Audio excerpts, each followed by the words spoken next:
ragam metode pendidikan yang digambarkan di dalam Al-Quran. Di antaranya ada metode amsal, kemudian metode mau'izah, metode mujadalah atau debat, dan lain sebagainya. Kali ini kita akan bahas media pendidikan dalam Al-Quran. Sebelumnya perlu kita ketahui dulu definisi tentang media pendidikan. Diawali dari kata media. Media sendiri berasal dari bahasa Latin medius, yang jamaknya adalah medium, yang berarti perantara atau pengantar. Sementara media dalam Kamus Besar Bahasa Indonesia diartikan sebagai alat, kemudian sarana, ya, kemudian bisa juga sesuatu yang terletak di antara dua pihak atau penghubung. Sementara itu, ada pula pendapat dari Gerlach dan Eli, dinyatakan bahwasanya pendidikan, ya, media pendidikan itu meliputi manusia, materi, kejadian, kemudian yang membangun atau menyebabkan siswa memperoleh pengetahuan, kemudian memperoleh keterampilan, serta ia juga mengalami perubahan perilaku. Di samping itu, dari Jane dinyatakan bahwasanya media, ya khususnya media pendidikan ini merupakan jenis komponen dalam lingkup pendidikan yang dapat menstimulasi siswa dalam pembelajaran. Nah, kalau misalnya bisa kita simpulkan dari definisi media dan juga media pendidikan secara etimologi maupun terminologi dari para tokoh, bisa kita simpulkan bahwasanya media pendidikan merupakan sarana atau alat yang digunakan sebagai sarana untuk menstimulasi siswa, sehingga nantinya siswa dapat dengan mudah untuk memperoleh pengetahuan, keterampilan, serta pengembangan perilaku. Adapun di antara media pendidikan ada guru, kemudian buku, materi pelajaran, teman sebaya, lingkungan internal ataupun eksternal, kemudian media digital. Kita lanjutkan tentang manfaat media pendidikan. Nah, media pendidikan ini tentu memiliki manfaat, khususnya bagi pelaksanaan pembelajaran, yang dapat menguntungkan dua orang, ya, yang terlibat dalam proses pembelajaran itu sendiri, yakni utamanya adalah subjek pendidikan, yakni guru, dan objek pendidikan, yaitu siswa. Yang pertama, manfaatnya adalah memperjelas penyajian informasi sehingga tidak hanya murni bersifat visual. Jadi kalau misalnya ada informasi atau pengetahuan yang sejatinya hanya bisa ditangkap secara visual, maka dengan adanya media pendidikan ini yang semula hanya bersifat visual saja bisa lebih kompleks, ya, bisa dijabarkan dalam media audio, ya, dikembangkan dengan media audio atau gabungan audio visual dan lain sebagainya. Kemudian mengatasi limit atau keterbatasan ruang, waktu, serta panca indera. Nah, misalnya sebagai contoh ini, ya, ada materi tentang fenomena alam.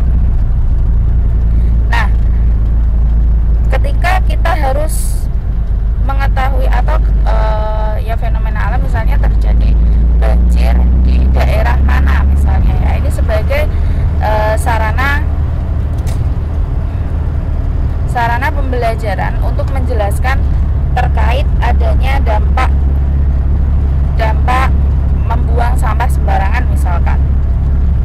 Nah, di sini nantinya ketika seorang guru tidak mungkin mengajak siswa untuk melihat fenomena secara langsung, maka guru bisa menampilkan gambar-gambar visual, ya, gambar-gambar visual yang bergerak berupa video untuk menunjukkan, ya, kejadian yang nyata namun dalam tempat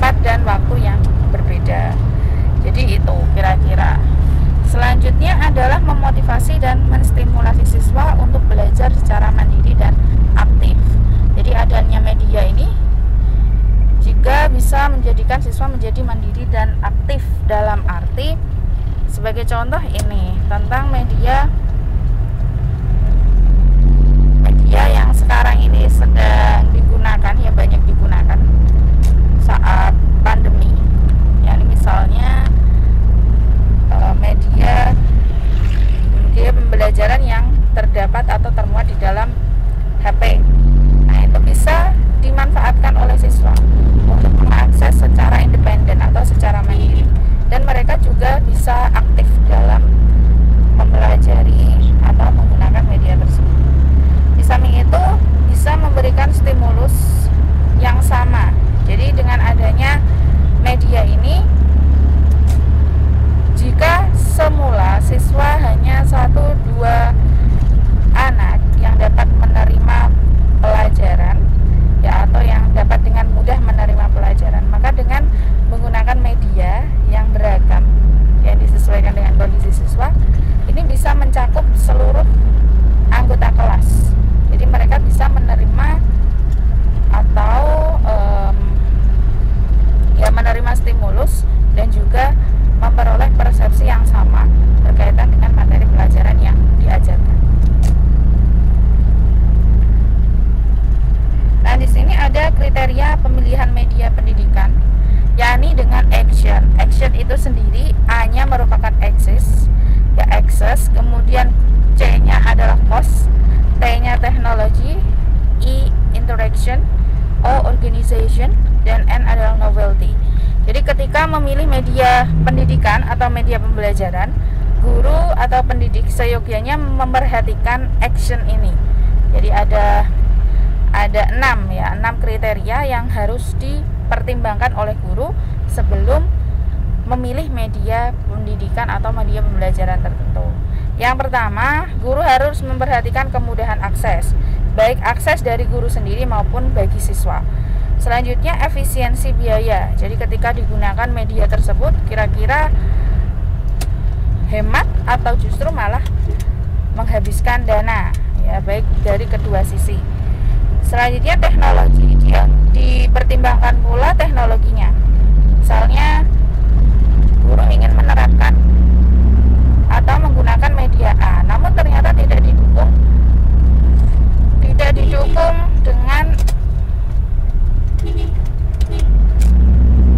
ketersediaan teknologi di dalam kelas atau di lingkup sekolah tersebut. Berikutnya ada interaction. Jadi ada interaksi atau hubungan timbal balik, komunikasi dua arah yang terjadi antara pendidik dan peserta didik. Jadi kalau misalnya menggunakan media namun tidak terjadi interaksi, nah ini nanti akan terjadi inefektivitas, ya, ketidakefektifan dalam pelaksanaan pembelajaran. Adanya organization atau pensettingan. Ini tergantung dari misalnya kebijakan atau regulasi dari stakeholder, ya, bagaimana stakeholder dalam mengorganisasi atau mengatur tentang media pembelajaran ini. Berikutnya ada novelty atau hal kesenangan baru. Jadi dalam memilih media pembelajaran, tentunya yang sangat penting adalah mempertimbangkan tentang ketertarikan siswa. Jadi kira-kira siswa tertarik nggak ya dengan media pendidikan atau media pembelajaran yang kita gunakan. Kalau misalnya media yang kita gunakan so-so atau biasa-biasa saja, maka tentu saja siswa